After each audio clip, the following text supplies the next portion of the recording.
Like we are specializing the work of the Holy Spirit in prayer only. So it is only in prayers that someone will call upon the Holy Spirit to come. But while cooking, you're not calling the Holy Spirit to come.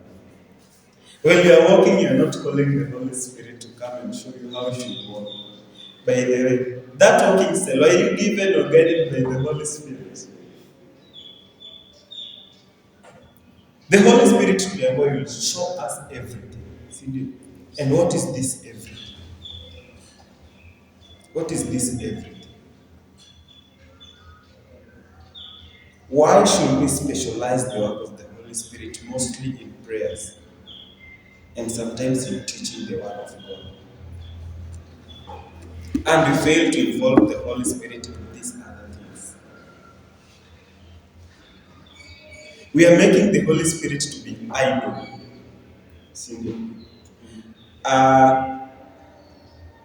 In such a case, maybe nikisema for example, maybe wewe ni mwalimu, si ndio? Umeenda shule. And then they only giving you grade 7 alone. And that grade 7 uko na class mara moja per day. So this means that obviously nafo report shule asubuhi 8, si ndio? Na utoke 4. So the whole day you're just doing one lesson. The whole day. Hadi kama wewe ndio lazy person, utabaki kuwa lazy. Tukienda tuko kweli. One day, one lesson. So unakuja maybe hiyo class iko asubuhi, tuseme iko asubuhi, si ndio? Ufunze hiyo asubuhi 8 to 8:40. Then siku yako imeisha. Kazi ni kukaa shule mpaka 4. Or hiyo class iko jioni, ndio class ya mwisho. So ufike asubuhi, then you just relax. Kazi ni kupiga story, si utabweka. It is the same with the Holy Spirit. We have a lot we need to do, but we are only involving this Holy Spirit in times of prayer. So he becomes idle. Praise God. Yes.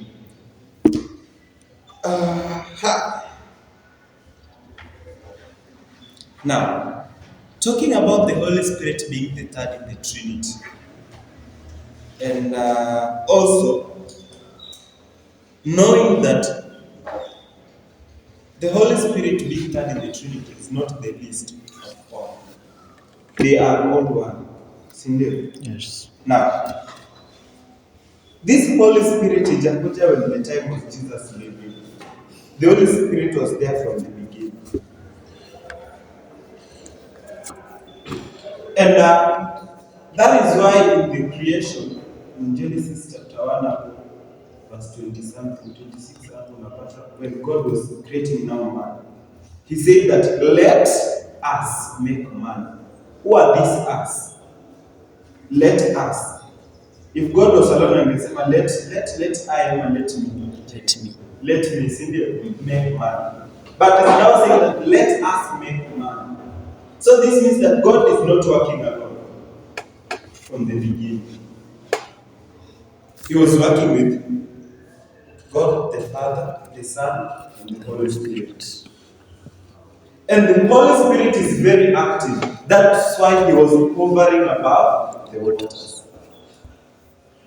So, this comes to this point that the Holy Spirit is never quiet or never settled in one place.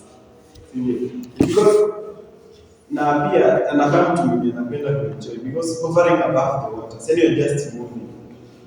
You are very free. For those that are staying alone, kuna hapo ka mtamu kenye unakwanga nako hata bila hivyo kwa nyumba, si ndio? You can do anything at any time that you wish. Your freedom. For those when you tunaishi really, your freedom kwa nyumba, si ndio? Unakuwa leo kidogo unasikia dunia shafika na unakuwa leo kidogo. So that is the same the Holy Spirit. No. He was the only one hovering above the waters. He was very free. And now, when the creation ilikuja God separated, then ni kama alinyang'anya some sort of freedom. Because if this class ni yako, then you are moving from this corner to that corner. And then watu wakuja wakae hapa. Will you continue moving? Utaendelea kumsinge. Mnaweza kuungana na watu which mnaweza kuwa mbaya. So, we are getting to see that the Holy Spirit was there from the beginning up to now. He is eternal. And the Holy Spirit being eternal, then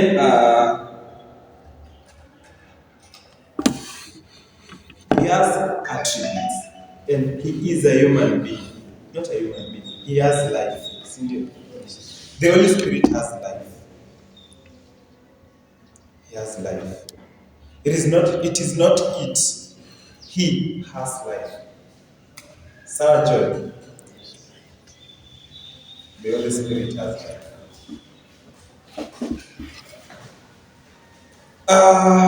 Talking about the attributes of the Holy Spirit, tumesema that the Holy Spirit is eternal. And that one you can read from Psalms 90 verse 2. The Holy Spirit again is omnipresent. The Holy Spirit is omniscient and omnipotent. Eternal, Psalms 90 verse 2. Omnipresent, Psalms 138 verse 8.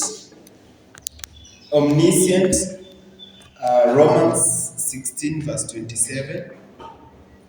And omnipotent,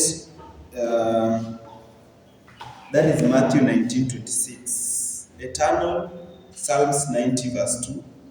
Omnipresent, Psalms 139 verse 8. Omniscient, that is Romans 16:27. And omnipotent, that is Matthew 19:26. Why are we referring to God and the Holy Spirit and Jesus as He, but not it? Why are we referring to them as He, as people in life?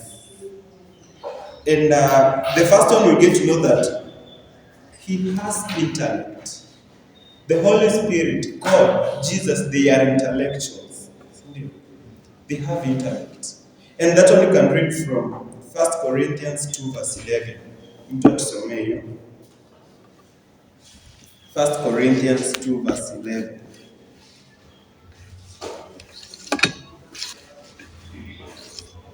Corinthians 2:11 says, "It's only our own spirit within us that knows all about us. In the same way, only Holy Spirit knows all about God." Pardon? 1 Corinthians 2:11.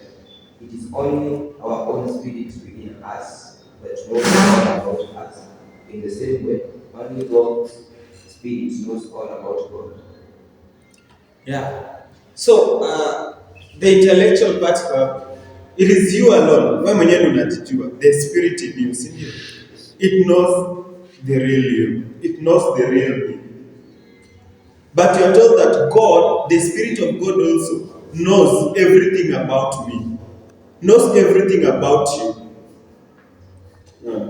So, the Holy Spirit, hajaambiwa na anyone. He does not consult to know about you and me. Sindo Rebecca. Ama umesikia ama kwamba mahali the Holy Spirit inakuja inauliza Peter, hebu niambie venye mse yako. I need to know about him. Hamil, but he knows everything about you. The innermost things that maybe you can be hiding or that you know, thinking that no one knows them. It is only the Holy Spirit of God that knows about them. Praise God. Amen. The Holy Spirit has emotions. The Holy Spirit has emotions. He has emotions. This means that he can be grieved. And that one, let's read from Ephesians 4:30. He has emotions. Just as human beings have emotions, the Holy Spirit has emotions. Praise God. Ukimkasirisha anasikia vibaya. Ukimfurahisha anafurahi pia. That comes from emotions, right? Yes. It It's coming from emotion. Ephesians, someone to read 4:30.